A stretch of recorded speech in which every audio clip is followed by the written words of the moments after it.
faziam marcação individual, normalmente fazendo bloco alto, e a gente conseguiu, até o momento da expulsão, fazer um jogo de excelência. Nós tivemos o gol, que foi uma jogada trabalhada, de atração né, foi um tiro de meta nosso, ali no momento de criação. O Giovani fez a atração, atraiu o adversário, o Neto Pessoa também, e aí o Marcinho veio buscar uma bola no meio campo, que a gente identificou que ali estava um espaço. Na sequência da jogada, a gente trabalhou bem essa bola, infiltração, e um belíssimo gol do Carvalheira. Primeiro tempo ainda a gente conseguiu controlar bem o jogo, uma que outra situação do Goiás pela qualidade, mas a situação mais clara nossa foi do Bruno Matias, que finalizou dentro da área, e o Messias tirou embaixo do gol.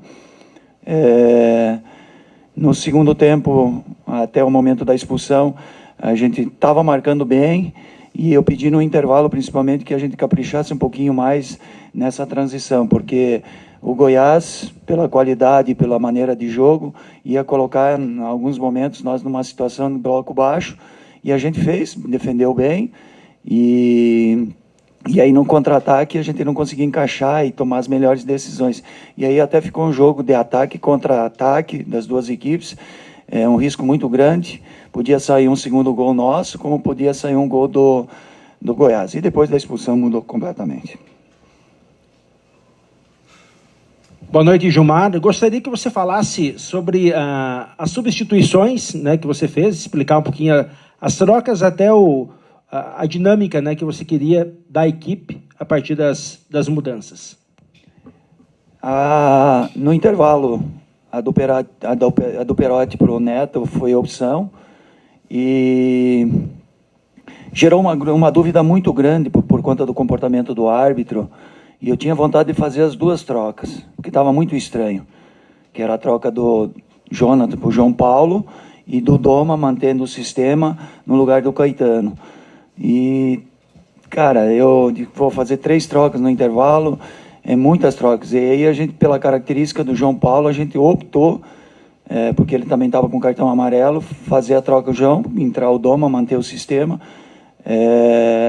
Então a gente manteve a estrutura e estava indo tudo bem.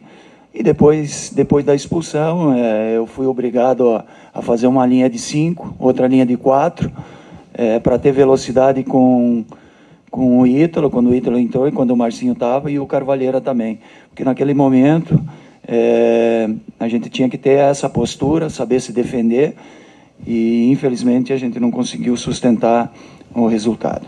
Boa noite, Gilmar. Eu gostaria que você fizesse a sua análise dos lances pontuais da partida, como a expulsão, o segundo cartão amarelo para o Vitor Caetano, o pênalti cometido pelo Mailton e aquela última falta que deu origem ao segundo gol do Goiás, por favor. Não, eu vou falar da arbitragem. Tá bom. Que era a pauta. Eu até anotei aqui, coisa que não tenho hábito para não me esquecer. E aí depois também não quero fugir da tua pergunta.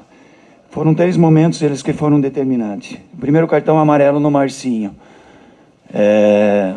O Tadeu foi cobrar o tiro de meta, a bola estava andando ainda, ele não poderia cobrar o tiro de meta, e ali ele já deu o cartão amarelo. O segundo lance, que para mim ele foi determinante também, foi a cotovelada do Anselmo. Anselmo ergueu o braço acima da linha, era para vermelho. João Paulo foi fazer uma cobertura no primeiro tempo ainda, e só foi na bola. Ele deu o carrinho lateral. Só foi na bola. Aí vem o lance do Caetano. O segundo cartão no segundo tempo, que originou a expulsão. Para mim, um lance de vergonha. O Caetano só pegou a bola no ponto mais alto, sem fazer falta. Aliás, foi falta do Arthur. A falta foi do Arthur. Mas se não tivesse que dar falta do Arthur, não era para cartão amarelo. E isso foi determinante. A bola limpa, com imposição física, tempo de bola perfeita, isso a gente faz todo dia, e aí foi determinante esse lance. Depois teve a situação dos acréscimos. Ele deu 6 minutos, e já tinha acabado um lance na nossa frente. Ele seguiu a jogada e deu o gol. Então foram 6 momentos que eles foram determinantes.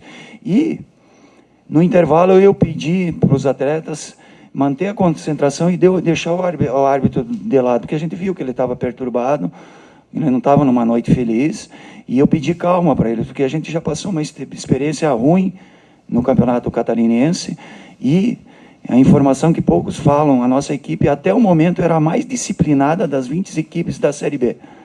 Portanto, a gente estava tendo uma conduta exemplar.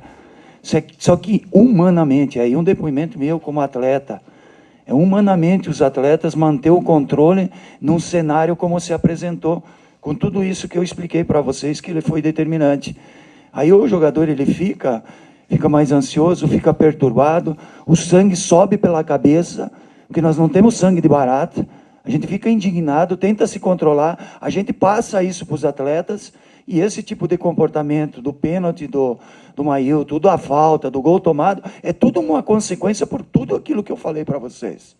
Tá? Então o jogador tenta se controlar, o técnico pede para eles no intervalo. Nós temos um histórico na Série B que até então era o melhor, e aí só que foge do controle, e fugiu do controle porque realmente foi uma noite muito infeliz do árbitro. Dalpozo, boa noite. No fim da partida, a gente percebeu que vocês até foram tentar dialogar, conversar com o árbitro. Ele argumentou, ele disse alguma coisa que vocês pontuaram naquele momento em específico? E o que é mais frustrante e doloroso dessa derrota? É o gol no fim? É, de fato, essa atuação e esses pontos que você citou em que a Chapecoense foi prejudicada? Com tudo isso, eu me direcionei ao árbitro e tem uma norma que veio esse ano da federação, da CBF, que em momento algum, no final do jogo, a comissão técnica ou o técnico pode se direcionar para o árbitro. Isso é uma norma que veio da CBF esse ano. Mesmo elogiando, mesmo criticando, e eu me direcionei para o árbitro, para o Wagner, e falei com toda a educação, eu posso falar com você? Quando eu vi que ele não teve aceitação, eu só cumprimentei ele e fui embora. Somente isso que eu falei com o árbitro naquele momento. A outra? O que é mais frustrante é essa atuação que você disse que a Chapecoense foi prejudicada, é o gol do fim, o que torna essa derrota mais dolorida? Toda a situação. Era um jogo difícil contra um adversário que até então ontem era líder, e o Curitiba passou, tem qualidade, vocação ofensiva, a gente trabalhou muito forte, e a frustração vem por esses motivos que eu já falei, que foge do nosso controle. Porque se a gente for reclamar, possivelmente eu estou com 2 cartões amarelos, não vai adiantar nada, Os jogadores também, a gente tentou conter eles aí, então é uma frustração dupla, pela derrota, claro, mas é por esse tipo de comportamento que foge do nosso controle. E se a gente for reclamar, a gente vai ser mais prejudicado. Então tem que ter esse ponto de equilíbrio, e a gente passa por mais essa aprovação. Mas dizer que a nossa equipe teve uma estratégia muito boa, em momento algum faltou vontade, empenho, e a torcida reconheceu. Fugir do controle foi exatamente esse comportamento da arbitragem. Boa noite, Dalpozo. Hoje, 2 lances, capitais que envolveram o Mailton também na fase defensiva, jogador que tem os melhores números ofensivos da Chapecoense. Ele cometeu o pênalti em cima do Pedrinho, também teve a falta que depois originou o gol. Em alguns momentos até a gente viu o Carvalheiro muito irritado com o Mailton. Como é que está sendo o trabalho com esse jogador para ele manter os pés no chão, digamos assim, para continuar agregando cada vez mais rodada a rodada no seu time dentro do Brasileirão? Eu não quero atribuir a nossa derrota por questões individuais. A parte coletiva é difícil. Eu atribuo, porque tem jogadores que eles são mais sanguíneos. O caso do Mailton é um deles, o João Paulo.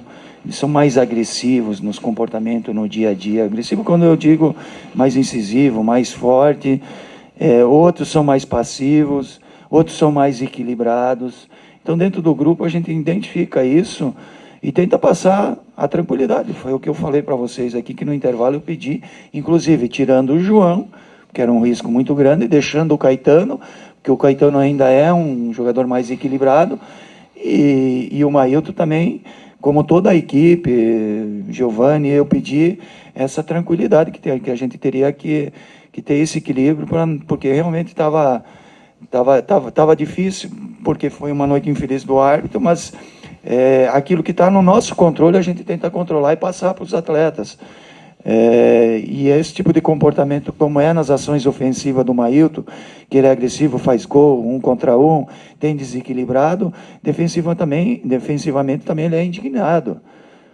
Claro que ali é uma postura, e a gente sempre pede para dentro da área fazer bloqueios e não dar o carrinho, mas por tudo que aconteceu, fugiu do controle essa situação, e ele fez o pênalti, mas é por conta dessa característica e do perfil do atleta. Obrigado, Gilmar.